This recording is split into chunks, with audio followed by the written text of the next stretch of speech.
Well, that Boyz II Men album goes on to sell 9 million copies. Yeah. And that's probably just domestically. So worldwide, it's probably Diamond Plus, Oh right? yeah, for sure. And that was in the good old days where albums were like $16. Right. And you were in a bad contract doing work for hire, meaning that you're not getting royalties, publishing, masters, nothing, right? It was all in escrow, and it was sitting, and so all this stuff is accumulating. It's Boyz II Men, Another Bad Creation, TLC. Now everybody's just selling through the roof, and I'm still in these bad contracts. My mom is working at This Is It Barbecue. You know, she's coming home with flour all over her face and rubbing her ankles, and I got like 9 million records sold. And so I figured out that I could do remixes, you know, and the remixes will work for hire, so I could do remixes under my contract. And so I started remixing other people's songs and making 25,000, 10,000, 13,000 here. And that was more money I've ever seen, so I didn't care. I was like, that other money can sit all day long, you know, we're fine with this.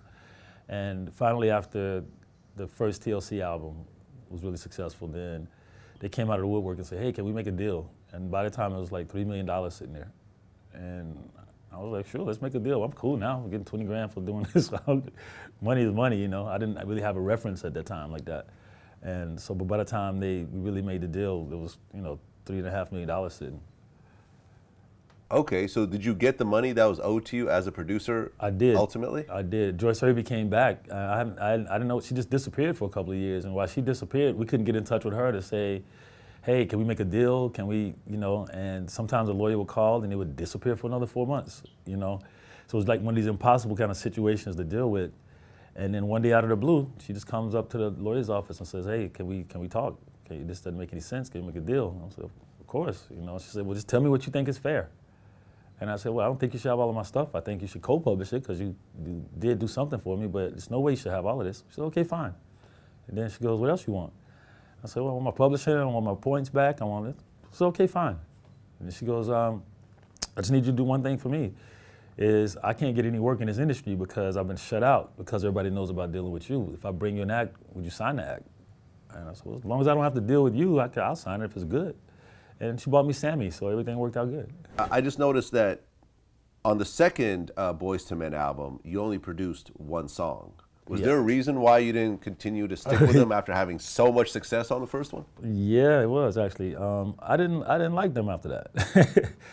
You know, when you come from that, when you're a producer, you stay in the studio and you don't really go out into the hype, and nobody blows your head up, and you don't come back later on, like, you know. So by the time we were working on the second album, I remember us sitting in the studio and they were going, man, you know, I can't finish counting the diamonds in my Rolex right now. And I was sitting there looking, going, what are they talking about? And then the award show comes on and they go, oh, we got to let somebody win this year. Good thing we're not there. And I'm like, these guys are assholes, you know? And so I'm in the studio working on them, and then they say, well, Gerald Busby calls me and he says, well, the guys want to know if they can produce this album with you. I said, no way, not interested. They do the first one with me, why should they do this one with me? You know, like, won't they just work on some other people's stuff? But I think for their project, they should always have the best people working on it. So he said, well, the guys really want to produce. I said, well, I'll tell you what, I'll do a song or two with them, and Tim and Bob, my producers, can do the rest with them. If they want to produce with somebody, let them produce with Tim and Bob. You know, and so Gerald Busby was like, okay, anything to get you back on this, because you got to repeat this project. You can't not be a part of the project. You know, because when you're in a project, you don't just produce it and write it. Also, you know, you're giving your opinions and everything else to help it come together.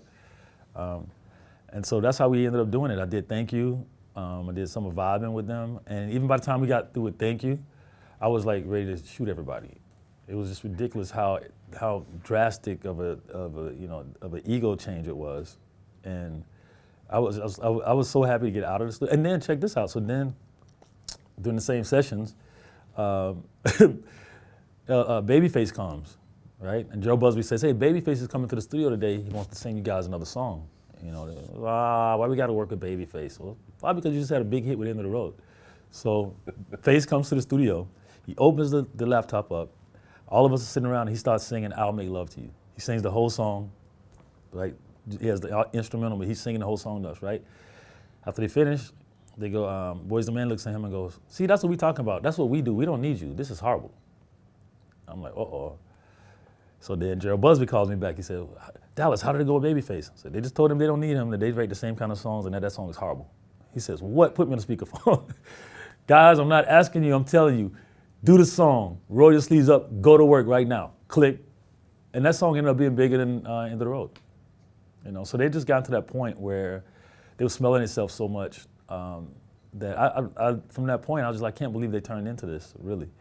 And it became really kind of disrespectful to people and just not nice. And I don't want to tolerate it. So yeah, it shows, because after that, I did that record, and they were trying to get me to do the next one, and I was like, no.